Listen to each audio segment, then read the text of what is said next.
It took 4 clan wars, but it finally happened. The quote unbeatable base got taken down for 3 stars. Find out how in today's episode.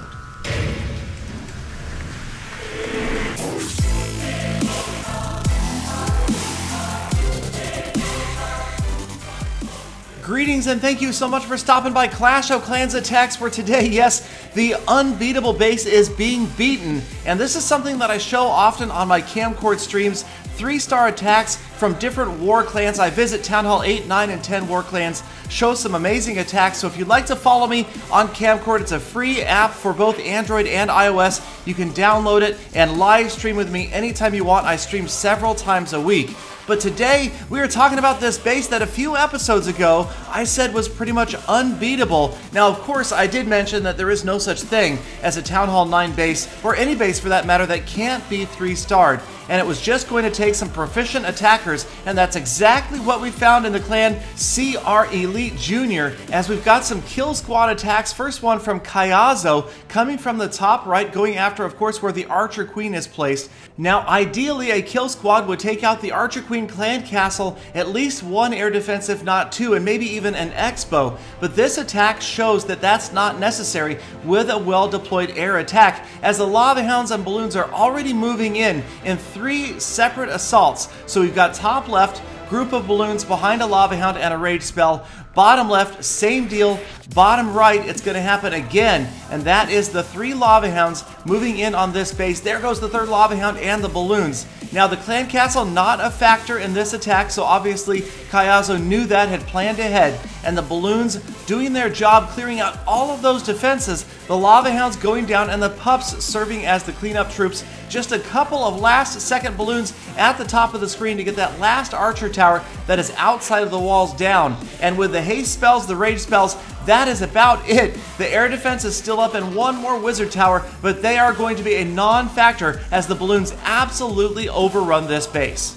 And just like that, Kayazo making it look easy. The town hall falls to the balloons. Nothing left to stop this attack but time, and there is plenty of that for these units to work their way on the outside. The lava pups, just a couple of other cleanup troops, and the balloons, despite their slow speed, have more than enough time to wrap up the 3-star win, and there goes the unbeatable base down for 3 stars. But it wasn't the only one that went down. We've got Mannix, also from CR Elite Jr., same clan war, but this time a dragon and a couple of balloons in the clan castle. So Mannix taking care to pull them out and dragging them off to the left here, just outside the Archer Queen's enclosure, and that's where the kill squad is going to move in. Again, the clan castle not really that much of a factor because the wizards will take it down quickly. And speaking of quick, there is a haste spell that gets the units into that enclosure, and before too long, the Archer Queen is going to fall along with those other defenses and, of course, the air defense in that enclosure.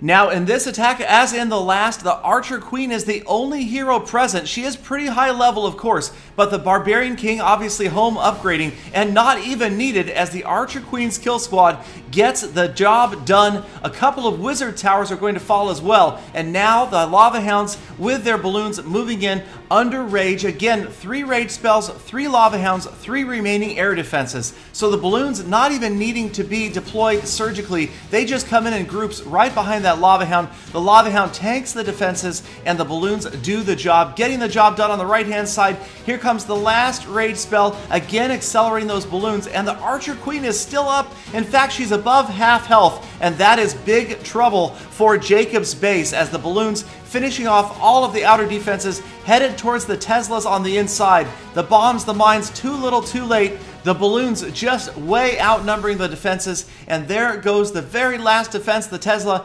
and one of the lava hounds has not even fallen. And like I keep saying, any base without an air defense with a lava hound that is still up, that is almost always going to be a 3-star unless for some reason the attacker runs out of time. And once again, Mannix more than enough time to get the job done. Now, he doesn't have a lot of cleanup troops at the bottom of the screen, but more than enough units at the top, and they could go all the way as they work their way clockwise around the rest of this base, and that is going to be the end of it. Another 3-star win for CR Elite Jr.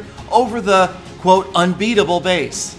Next up, yes, look who it is. It's Isaac Baborsh, That is right. No, I've never heard of him either, but he's from CR Elite Jr. and he has activated the clan castle on the far side of the Queen's enclosure this time, dragging it all the way over to the right. Again, the kill squad is going to engage the Archer Queen and take out those other defenses in the area, of course the critical air defense. But check out Isaac's army composition, very different from the first two raids, as he's brought an earthquake and 2 lightning spells, and this time only 2 lava hounds. So we can kind of predict where that's headed as the kill squad moves in. Wall breakers, king and queen, headed in towards the Archer Queen's enclosure. Wall breakers are getting that wall open, giants, everybody moving in, and it's just going to be a few seconds before that first enclosure is completely wiped out. And in addition to the wizard tower, the air defense, a couple of archer towers will fall as well. Now here it is, bottom of the screen. Yes, it's lightning and earthquake spells on the second of 4 air defenses, and that would explain why Isaac has only brought 2 lava hounds, 1 in the clan castle, coming in on the left-hand side of the village.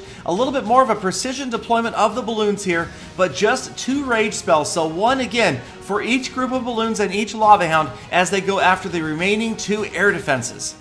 Now, believe it or not, the kill squad's still going. The Archer Queen takes out another wizard tower and the air sweeper on the far right side of the base, and that is just absolute doom for Mr. Cheerio's base, as again the lava hounds are all still up even after the air defenses have fallen. Everybody converging on the center, getting those last Teslas out of the way, and it looks like almost none of the balloons have fallen. Finally, one of the lava hounds does go down, and that is only going to help Isaac's cause, as he needs those lava pups to help with the final cleanup.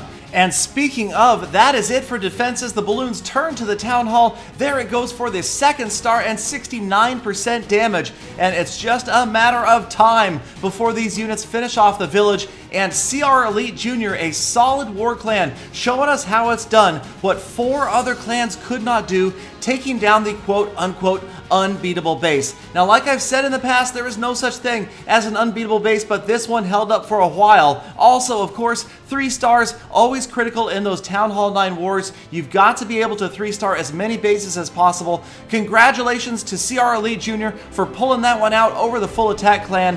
Thank you guys again for watching all the way to the end of this episode. Please don't forget to check me out on camcord.com, the free app for both the Android and iOS. Subscribe for daily Clash of Clans info, and of course your first update and sneak peeks videos will be here. And until tomorrow, get out there and in Clash as in life, make every attack a full attack.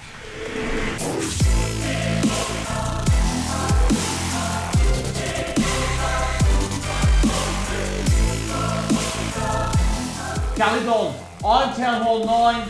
Oh wait, not for long. Town Hall 11, here I come.